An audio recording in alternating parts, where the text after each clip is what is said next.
I ain't sick. I'm just sinuses are draining and whatnot. But I was right. I've never felt so bad about being right.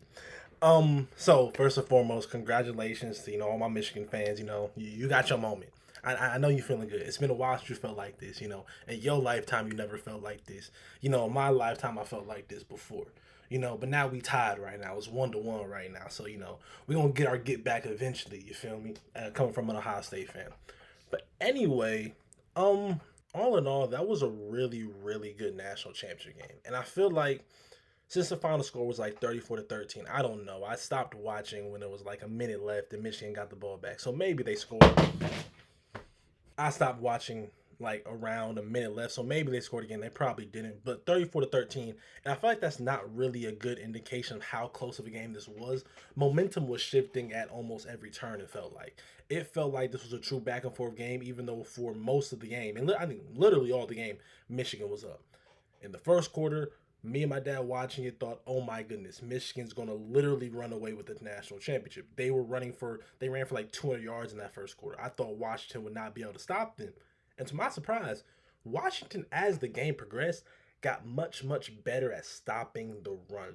And I know it's weird to talk about the losing team first before I even talk about the winning team, but Washington's defense really surprised me with how they were able to hunker down and stop the run after that explosive first quarter.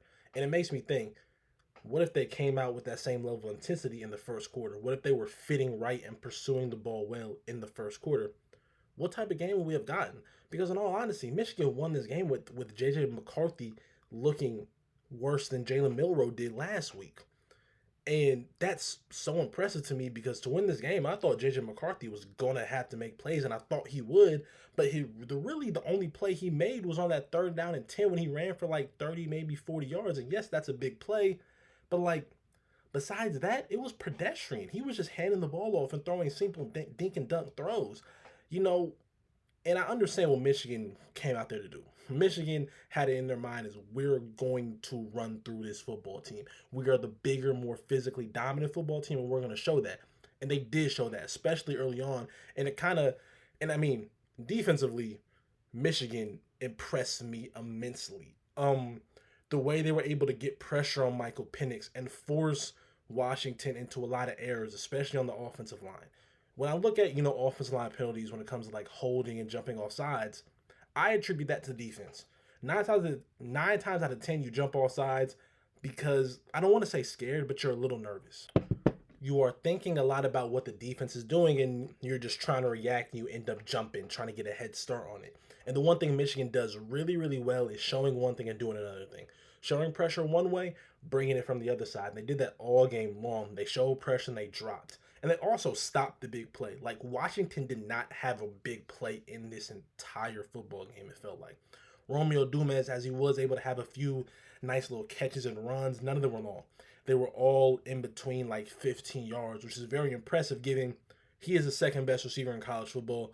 And the best receiver in college football is maybe the best receiver we've seen in a long damn time. And easily, in my opinion, one of the best draft prospects at the receiver position that we've had since Megatron in Marvin Harrison Jr. I say that with my chest. Anybody can fight me on that. But Michigan's defense dominated. Like they took over this game, especially on that line of scrimmage. I mean, they were able to get Michael Penix off his spot early, and late in the game, they were finally able to get pressure on him and hit him and honestly bang him up. And if I'm Washington, I walk away from this game feeling like we did everything we were supposed to do, but we still didn't win the game. And I mean that from the standpoint of your defense went out there and did exactly what you wanted them to do. They were able to slow down Michigan's running attack. They were able to stop them on 4th down. They were able to get off the field on 3rd downs, almost 3rd down and longs. And in a game where you expect your offense to go out there and put up 40, which is what I expected Washington to do, that is legitimately exactly what you asked for. And it didn't matter. Michigan's defense said, we are going to win this game. And they did. Michigan's offense, in my opinion, did not do enough to warrant a victory in this game. And also, I feel like, especially early on, they got away from running the ball. But there were times early that they passed when they should have ran the ball. And honestly, in my opinion, if another team is not stopping what you're doing, keep doing it. Why stop doing it? But Michigan did their thing in this game. And I've already heard people try and slander Washington by saying the only good team they played is Oregon and they only beat them by 3 points. And I personally think we saw a generational Washington team play a generational Michigan team, and this game was separated by Michigan being 100 times better up front, especially that defense against that offensive line. That offensive line won the best offensive line of the year award in college football, and that probably should have went to Michigan for the third time in a row. I love the way their offensive line controls the game. Like I said, I know, especially like after that first quarter, they weren't able to get the big run. But as a running back, one thing I know is those 3 and 4 yard runs matter. They matter. 3 and 4 yards is a lot. And if you're able to get that on first down to make it 2nd and 6 or 2nd and 7, then offensively you're doing great because you're not behind the sticks. You're where you want to be. And in some cases, you're either farther along than most teams are on average because most teams throw the ball on first down, which leaves you at 2nd and 10. I know those runs aren't flashy, but they mean something. And this line leans on opposing defensive lines. And this game, they did a great job of just moving bodies. Like there were so many runs where Blake Corum and Donovan Edwards were not getting touched for 4 to 5 yards. That is a running back's wet dream. That is what they want, and this offensive line did that. And I walk away from this game getting one of my points proven for me that I don't think JJ McCarthy's an NFL quarterback. I do not. He hasn't shown me enough at all. Like, and I personally think Michigan doesn't believe that either by the way that they kind of didn't trust him. Like, I understand you don't want him to throw the ball, but I find it very weird that you're in a game that's in a dome and you're running the ball so well that there are no deep shots. There is no play action fakes into a deep double move. There is no even play action to just some intermediate game.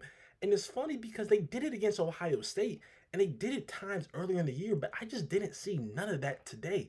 And I don't know if they were just dead set on running the ball and they were fine with taking everything short and just taking time off the clock so Washington would have it for their offense. But where was the shot play? Because if they lost, I would have put all of this on JJ McCarthy. Since they won, it's not going to get talked about how bad and average I really think he did play and how Michigan's defense overcame this and stonewalled the best offense in college football. Washington had the best offense in college football, and they only scored one touchdown in this game. Michigan held Washington to one touchdown while also forcing one turnover.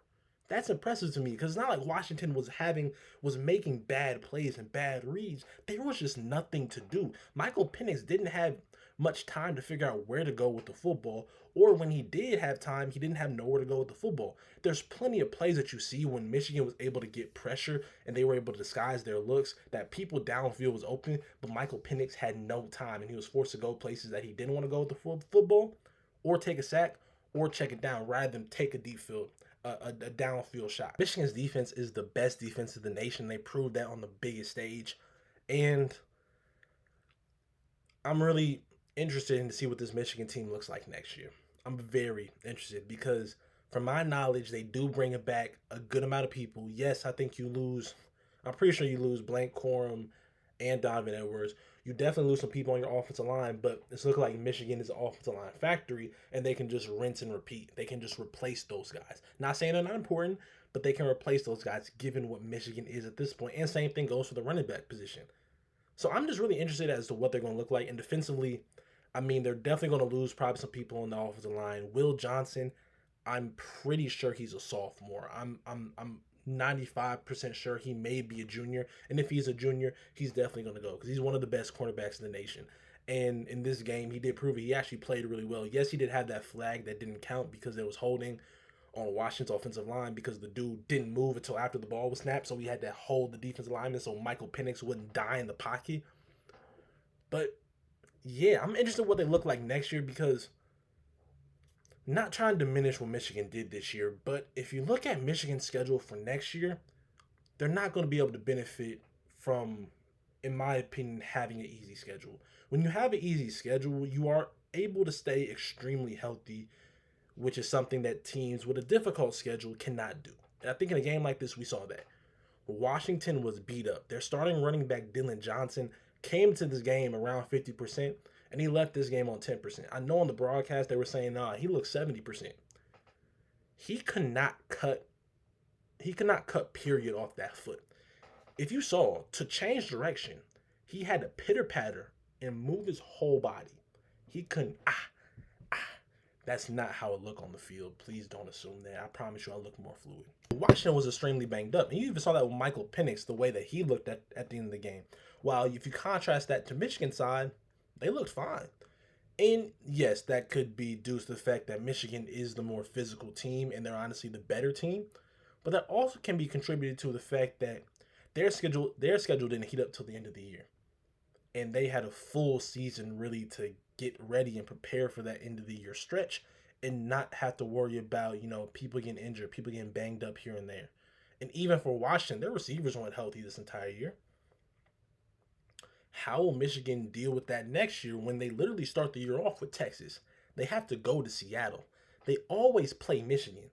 And I think they may have Oregon or USC on their schedule. This is not an easy schedule for Michigan next year, but you're the national champ. So I expect you to maybe drop one game, like one game at the most. But I'm very excited. And also just to see who's the head coach of this football team, because Jim Harbaugh flirts with the NFL like every season.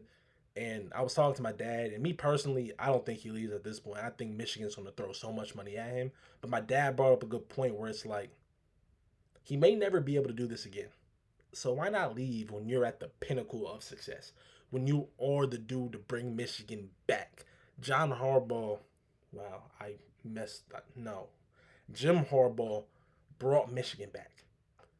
People did not care about Michigan nationally that much until Jim Harbaugh got there. The only people that cared about Michigan nationally was Paul Feinbaum when he was dunking on them every time Ohio State ran up the score on them.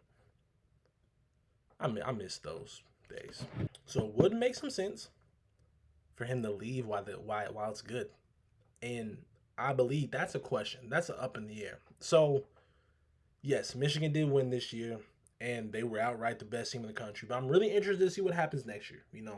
Always looking ahead. This last part of the video is going to give me a lot of hate. A lot of hate. This makes me feel a whole lot better about Ohio State's season.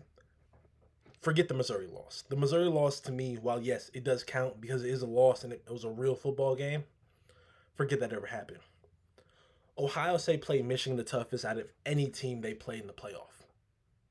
Michigan lost by 7 points on a neutral site to Michigan in a game where Michigan honestly should have beat them by 2 scores because Michigan's special teams said it. And then you have Washington that they beat by 21, I'm pretty sure 34-13. Yes, my math is correct. High school graduate, soon to be college graduate, hopefully. Ohio State lost by 6 points in Ann Arbor. This makes me feel so much better about their season. It makes me feel like if they would have beat Michigan, that they would have been playing for a national championship. I'm not going to say what I said earlier by myself, which was that Ohio State would have won it all, but they would have been playing for it.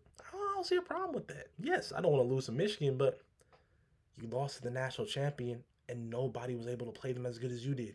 And you did that with Kyle McCord at quarterback, throwing two awful interceptions. Yes, I found a way to make this about Ohio State. I think being an Ohio State fan may become my thing. I love y'all. Please remember to like, comment, and subscribe. And just tell me what you think about this game in general. What you think Michigan's future is about to look like after this national championship. Because things honestly could get even better for Michigan if we're being honest. But they also could go downhill because this is a high. And a lot of times you come down from those highs. Yeah, that's why crackheads are a thing. I'm just mad we didn't get to see an orgy in the end zone.